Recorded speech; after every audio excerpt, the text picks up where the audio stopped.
스님, MZ 세대가 불교에서 배워야 할 가장 큰 가치는 무엇이라고 생각하십니까? MZ 세대의 특징이 본인을 가장 중요시 합니다. 그 나를 중요시 한다는 말이 무슨 말일까요? 내가 원하는 즐거움을 얻는 것을 가장 그 우선순위에 둔다는 뜻입니다. 옛날 같으면은 MZ 세대 이전에 X 세대까지만 해도 그 이전에 예를 들어서 우리 베이비 부모 시대에는 어떨까요? 나보다는 가족이 우선입니다. 가족보다는 모두가 우선이었죠. 그래서 희생하는 마음이 항상 그곳에 있었습니다. 그래서 그 희생의 정신을 교육을 시키고 희생의 중요성의 거룩함을 끊임없이 우리는 어쩌면 강요하다시피 그 환경에 살아왔죠. 그런데 X세대로 가면서 우리 가족 정도는 중요해. 내 친구도 중요해. 우리 회사도 중요해. 그렇지만 모두는 아니야. 이렇게 변화됐습니다. 근데 MZ세대가 하면 어떨까요? 그것도 중요하지 않습니다. 우리 팀이나 우리 가족도 중요하지 않습니다. 오직 1번은 나입니다. 그래서 나를 가장 최우선시하죠. 그 우선시한다는 말은 나의 즐거움과 만족을 얻는 것이 가장 최우선이 된다는 뜻입니다. 자, 그러면은 이런 삶이 본인들이 생각하는 것처럼 최우선시하니까 조금 더 즐거움과 행복을 얻는 데 도움이 될까요? 그렇지는 않습니다. 그렇게 되면 어떻게 될까요? 나 이외의 모두는 나와 행복의 조건을 다투는 경쟁자가 됩니다. 가족에서 나만 우선시하면 어떨까요? 가족도 가족 각각이 본인이 원하는 행복의 조건이 있거든요. 그럼 내 걸 제일 먼저 우선하면 처음에는 들어주겠지만 나중엔 각각이 내가 더 우선이야 라고 경쟁하게 되죠. 자, 친구에게 갔습니다. 친구들에게도 내게 더 중요했습니다. 내가 맞지 않으면 언제든지 파기하고 가지 않습니다. 약속 지키지도 않습니다. 친구로서의 신이나 믿음보다는 내 조건이 더 중요하죠. 자, 그럼 어떨까요? 친구는 더 이상의 친구가 되지 않습니다. 또 직장에 가서도 마찬가지입니다. 옛날에는 직장에 신입사원으로 들어가면 전체를 위해서 항상 나는 최선을 다하는 모습을 배웠고 그 실천이 덕목이었죠. 근데 지금은 어떨까요? 내가 필요하지 않으면 언제든지 노합니다. 내일이 아니면 언제든지 아무리 옆 사람이 아무리 선배가 혹은 직장의 동료가 바쁘고 힘들더라도 그건 내일 아니야. 딱 자르죠. 자, 그럼 내가 살아가는 동안에 내가 하고 싶은 것만 하고 살 수 있을까요? 나도 힘들 때가 있고 나도 어려울 때가 있습니다. 그럼 내가 그리 살았으니 친구가 동료가 직장의 선후배가 나를 도와줄까요? 안 도와주겠죠. 훨씬 더 어려워집니다. 내가 힘이 여유가 있을 때는 함께 하려고 노력해 주는 것이 미래에 내가 힘들고 어려울 때 내가 도움받을 수 있는 좋은 조건이잖아요. 즉 내가 원하는 행복과 즐거움을 얻는데 도움이 들을 스스로 다 내려놓는 겁니다. 어리석죠? 지금 당장은 이익된 것 같지만 조만간에 훨씬 더 각박하고 훨씬 더 어렵고 훨씬 더 무한 경쟁 속으로 스스로를 내몰고 있는 거죠. 어리석음입니다. 그럼 불교에서 뭐를 배워야 되느냐?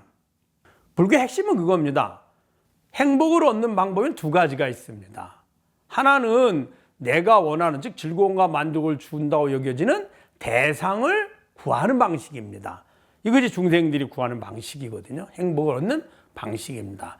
두 번째 방식이 있습니다. 내가 대상과 조건을 왜 구하려고 하느냐? 지금 불만족에서 벗어나서 만족을 얻으려는 겁니다. 그러면은 불만족에서 벗어나서 만족한 마음을 얻는데 보통 사람들은 범부들은 내게 만족을 준다고 여겨지는 대상이나 조건이 필요해. 그 대상이나 조건을 얻기 위해서 돈이 필요해. 그 돈을 벌기 위해서 일을 해야 돼. 이렇게 되어 있는 겁니다. 그런데 대상이나 조건을 얻어서 그러니까 공부해서 취업해서 땀 흘려 일해서 돈 벌어서 그리고 원하는 조건을 다 샀습니다. 그 결과가 뭐냐? 불만족한 마음에서 만족한 마음으로 바꾸는 겁니다. 그런데 불만족한 마음이란 내가 싫어하는 마음이고 만족한 마음이란 내가 좋아하는 마음입니다. 그러면 부처님은 어떻게 생각했느냐? 불만족한 마음이 많을수록 그 사람은 불행한 사람입니다. 만족한 마음이 많을수록 그 사람이 행복한 사람입니다. 그러면 싫어하는 마음이 많으면 불만족이 많을 것이고 좋아하는 마음이 많으면 만족한 마음이 많을 겁니다. 그 마음은 내가 일으킨 겁니다. 대상이 준 것도 아닙니다. 어느 누가 강요하지도 않습니다.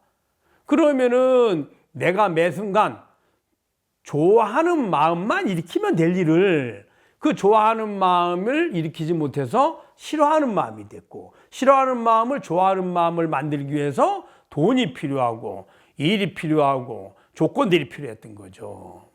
어리석죠? 그럼 부처님의 말씀은 어떠냐?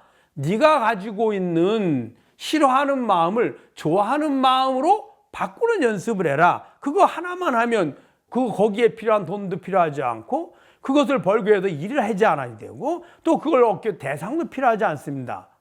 그러니까 훨씬 더 예를 들어서 공부해서 그 다음에 취업해서 돈 벌어서 돈을 가지고 내가 원하는 물건을 사서 그래서 만족 4단계 5단계를 거쳐야만 만족한 마음 즉 좋아하는 마음을 만드는 건데 부처님의 가르침은 그냥 내가 싫어하는 마음에서 좋아하는 마음만 바꾸면 될 일이거든요. 단 한 단계 바뀌죠.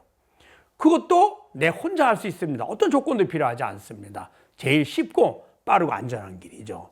이것을 뭐라 그랬냐 부처님이 욕심을 버리는 행복인 거예요.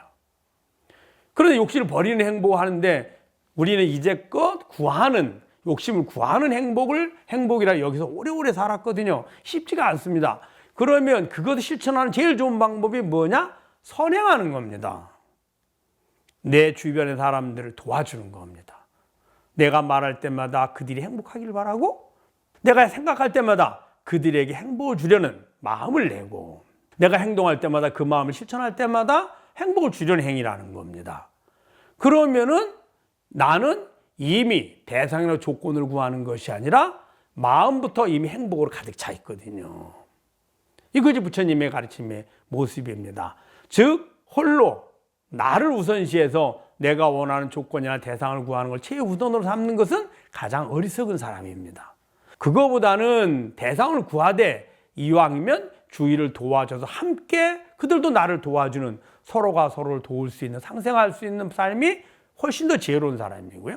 가장 지혜로운 사람은 싫어하는 마음에서 좋아하는 마음을 내가 만드는데 만드는 조건이 바로 내 목적이 내가 원하는 대상을 구하는 것이 아니라 나는 내 주위에 내 가족, 내 친구, 내 직장 동료, 내가 만나는 그들을 배려하고 그들을 행복하게 하려고 하는 겁니다. 그러면 나머지는 저절로 나에게 도우미가 되고 나를 도와주게 되고 또 내가 원하는 것은 더더욱 쉽게 얻을 수 있죠. 경쟁이 아니라 오히려 도우미가 되거든요. 요즘에 MZ세대에게 부탁하고 싶은 것은 부처님의 가르침을 통해서 선행하는 마음을 배워라. 그리고 선행의 목적이 누구를 위해서가 아니라 나의 행복을 얻는 가장 지름길이고 가장 쉽고 확실한 효과적인 방법이다 라는 것을 가르쳐주고 싶습니다.